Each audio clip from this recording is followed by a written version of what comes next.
Josh was 71 when he first came to see me. Soft-spoken, always polite, and deeply frustrated. He had spent years doing everything by the book, cutting carbs, measuring every meal, skipping desserts at family gatherings. But despite all that, his fasting blood sugar kept climbing. "I feel like my body's betraying me," he admitted one afternoon. Eyes lowered.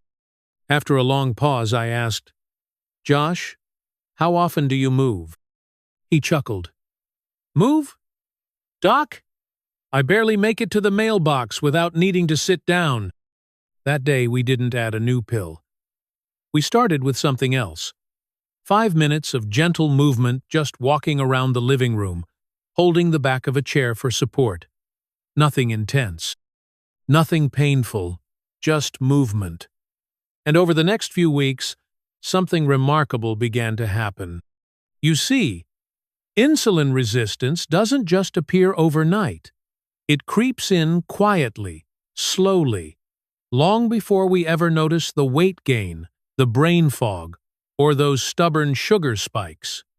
And yet, what most people, yes, even some doctors, don't realize is this: low-impact workouts can quietly transform insulin sensitivity, especially after 60. It doesn't have to be exhausting. It doesn't even need to break a sweat. It just needs to be consistent. I'm Dr. Jonathan. For the past 25 years, I've walked alongside thousands of older adults living with diabetes, listening, guiding, and learning with them. And if you're wondering what kind of movement actually works for someone your age, in your shoes, this next part is for you.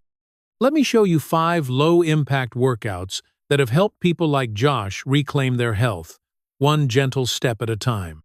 Josh's story stayed with me for a reason. It reminded me of how many older adults believe movement must be intense or painful to matter. But the truth is far gentler and far more encouraging. Low-impact workouts are often dismissed as too easy to make a difference. But when it comes to insulin sensitivity, they may actually be exactly what the body needs. You see, when we move our muscles, whether through walking, stretching, or slow resistance, they act like sponges, soaking up glucose from the bloodstream.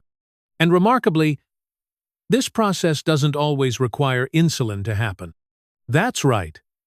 Your muscles can pull sugar out of the blood and into the cells for energy even when insulin isn't working efficiently.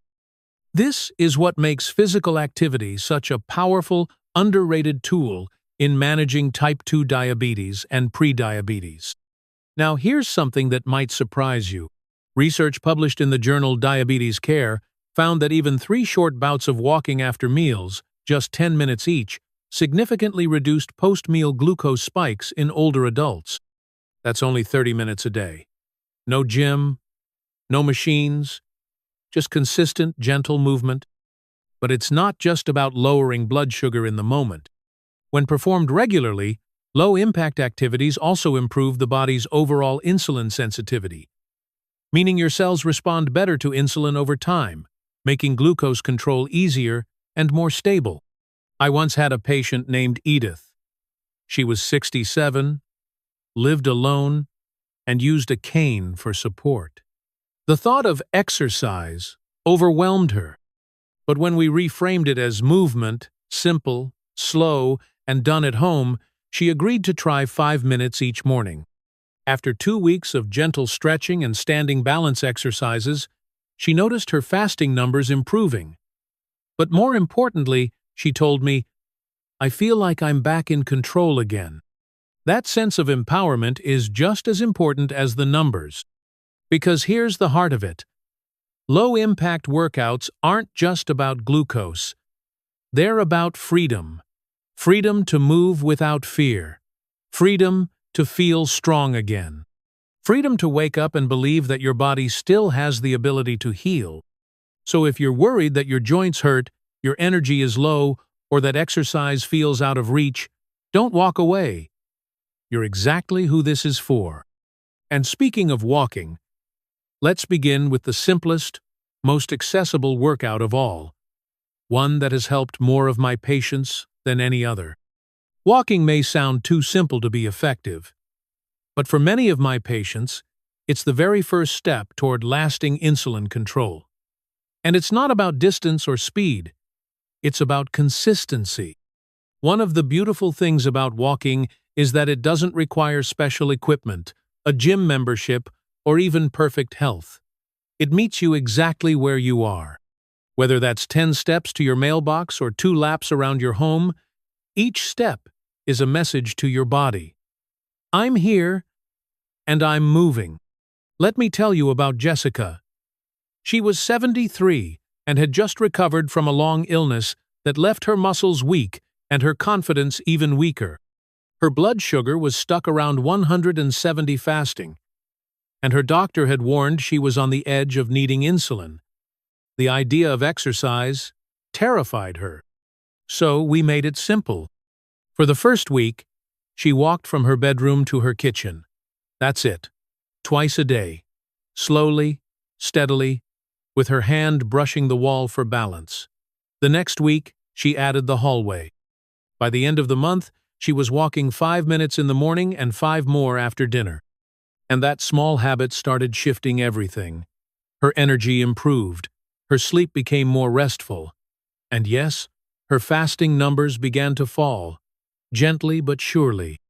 Walking improves insulin sensitivity by encouraging your muscles to absorb glucose without requiring as much insulin. It also helps lower stress hormones like cortisol, which can otherwise raise blood sugar. When you walk after meals, it slows digestion slightly, flattening the glucose spike that often follows eating. The key, though, isn't how fast or far you go. It's how often you do it. Just 10 to 15 minutes, 2 to 3 times a day, can make a remarkable difference. For those with joint issues, I often recommend walking on grass or smooth indoor surfaces. Use a walking stick or walker if needed. Play calming music or walk with a friend or family member. Movement is more sustainable when it feels safe and even enjoyable. You might be wondering, what if walking still feels too hard? That's perfectly okay. There's another form of movement that's even gentler but just as powerful. Let's take a seat and explore it together. If walking feels too painful or tiring, I often invite my patients to try something even more approachable. Chair, yoga, and gentle stretching. You don't need to be flexible. You don't need to sit on the floor. You simply need a sturdy chair and a few quiet minutes. Chair yoga combines slow, intentional movements with steady breathing. It doesn't just improve mobility. It helps calm the nervous system, lower stress hormones, and reawaken muscles that may have been stiff for years. And for those managing diabetes, that stress reduction alone can have a real impact on blood sugar. I'll never forget Barbara, a 74-year-old retired librarian who came to me after her A1C had crept up, despite careful eating. "I just don't move much anymore," she confessed. Her knees ached. Her back felt stiff. She felt disconnected from her body. We began with a few simple moves: neck rolls, seated side bends, and ankle circles. Nothing complicated, nothing fast. She practiced each morning with her hands resting on her thighs, breathing in through her nose, out through her mouth. By the 3rd week, Barbara said something I'll never forget.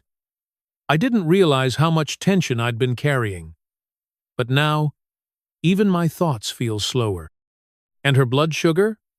Her fasting numbers dropped from 158 to 134 within a month. Not dramatic, but steady and meaningful. More importantly, she started feeling more in control. The beauty of stretching is that it increases circulation to the muscles, encourages joint fluid movement, and reduces inflammation. These small shifts can make the body more responsive to insulin, especially when practiced regularly. Chair yoga can also improve posture and breathing.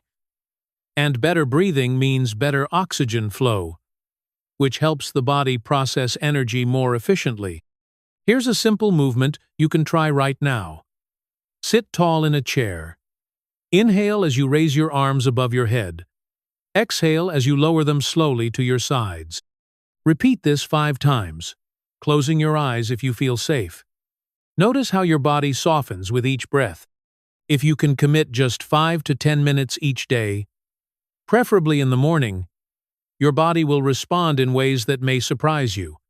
Over time, your flexibility will improve. Your balance may get better. And your blood sugar may become more stable without needing to push yourself beyond your limits. So, if standing feels too difficult or your joints ache with each step, let the chair support you, let your breath guide you, and let stillness be your strength. But if you're ready to feel the water carry your weight and your worries, there's another gentle form of exercise that many seniors absolutely love. Let's step into the pool together. There's something almost magical about water. It supports you, cushions your joints, and gently resists your every movement. That's why water aerobics has become one of my favorite recommendations for seniors living with diabetes, especially those with arthritis, extra weight, or balance issues. In the water, your body feels lighter. Your knees don't ache with each step. Your back doesn't strain to stay upright. And yet, every movement, whether it's a gentle leg lift or sweeping your arms through the pool, activates your muscles in a meaningful way. I remember working with Raymond, a 72-year-old retired mechanic who had struggled for years with knee pain and elevated blood sugar. "Land exercise just isn't for me," he said. It hurts too much. But he loved the water. So we started small. Twice a week, he joined a local water aerobics class at the community center.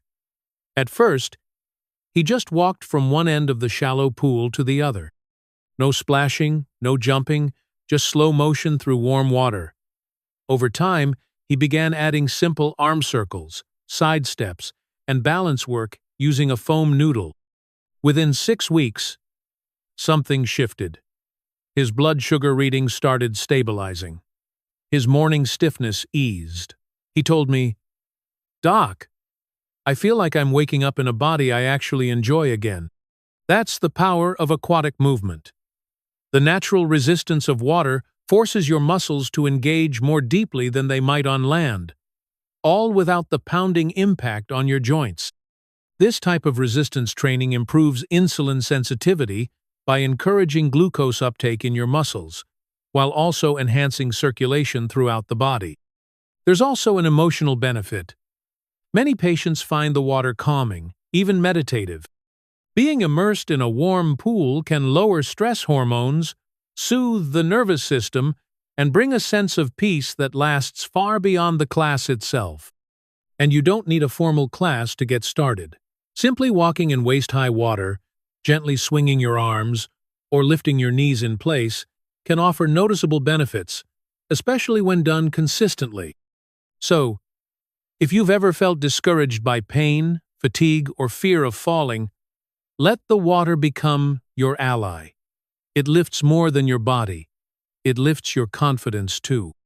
Still, for those who prefer to stay dry but want to build strength safely, there's another option. One you can do from the comfort of your own living room with nothing more than a stretch band and a little determination. Let's talk about resistance training made easy. You don't need heavy weights to build strength.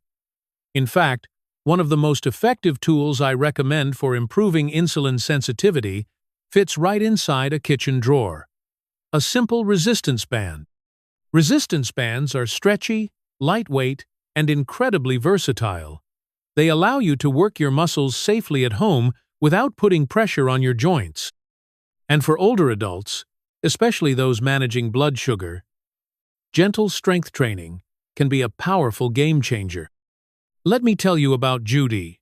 She was 66 and had always considered herself too frail to do strength exercises. "I'm not strong enough for that," she said when I first brought up the idea. But I encouraged her to try just 5 minutes with a resistance band seated in a sturdy chair. We started with simple movements: bicep curls by holding the band under her foot, gentle shoulder presses, and leg extensions. Nothing rushed, Nothing intense. Just slow, steady effort. Over the next month, something remarkable happened. Judy's energy improved. She started sleeping better. Her fasting glucose dropped from 162 to 139. But more than that, she said, I feel capable again. That word capable stuck with me, because when you rebuild even a little strength, you regain more than muscle. You regain confidence. Here's why it works. Resistance training encourages your muscles to grow and become more active metabolically. Active muscle tissue pulls in glucose from the bloodstream, reducing the workload on insulin. Over time, this helps the body become more insulin sensitive. And because bands allow for controlled movement, they're perfect for those with arthritis, balance concerns, or limited space. You can train while seated, standing, or even lying down. You control the tension, the pace, and the range. If you're just starting, try this. Sit tall in a chair. Loop the band under your feet. Hold one end in each hand and slowly curl your arms toward your shoulders. Breathe in as you lower. Breathe out as you lift. Even 5 repetitions can awaken your muscles gently. It's not about doing everything at once, it's about doing something today. So, if you're looking for strength without strain, resistance bands offer a simple, safe place to begin. And if your spirit prefers movement with rhythm and grace, there's one more low-impact option that blends motion and mindfulness beautifully. Let's take a deep breath and step into it together. Not every workout needs to be structured or repetitive. Sometimes, the most healing movements are the ones that feel like poetry in motion. That's exactly what Tai Chi and slow dancing offer, gentle, flowing activities that restore both body and spirit. Tai Chi, often called meditation in motion, has been practiced for centuries as a way to improve balance, reduce stress, and enhance circulation.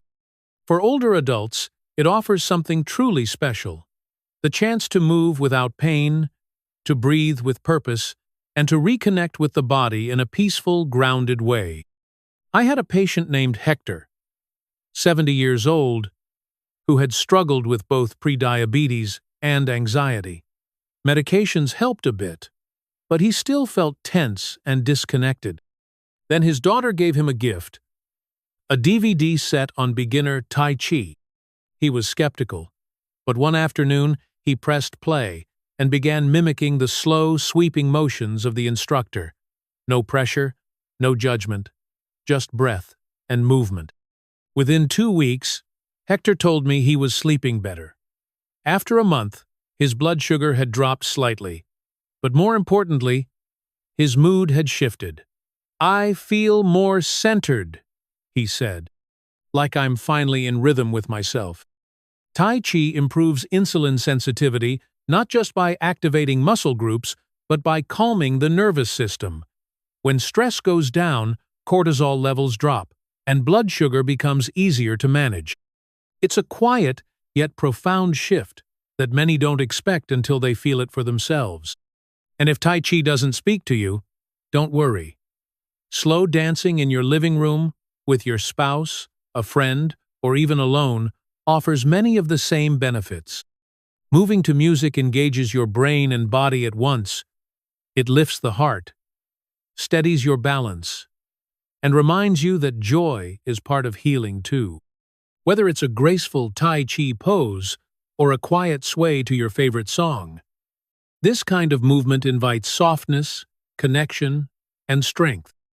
So, take a breath, feel your feet on the ground, and let movement return to your life not as a task, but as a gift. And now that we've explored 5 gentle ways to move your body, it's time to bring it all together. Let me leave you with a few final thoughts from the heart. I've met hundreds of patients over the years who thought they were too old, too tired, or too far gone to make a change. But what I've seen time and again is this: when the movement matches the person, when it's gentle, meaningful, and consistent, the body begins to respond. Your insulin sensitivity doesn't shift in one day, but it can shift.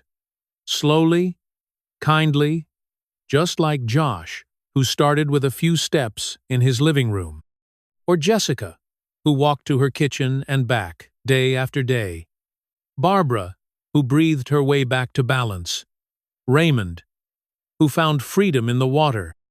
And Hector, who swayed back into rhythm with his own breath.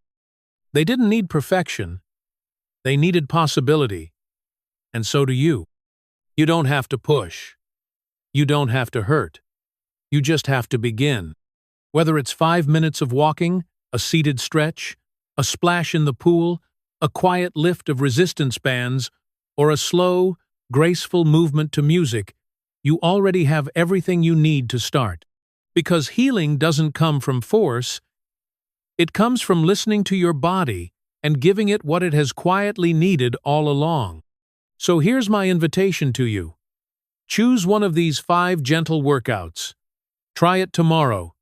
Keep it simple. Keep it kind. And watch how your body, your energy, and even your spirit begin to shift. I'm Dr. Jonathan, and I believe your best days with diabetes can still be ahead, not because of what you do once, but because of what you gently choose to do again and again. You're not too late. You're right on time.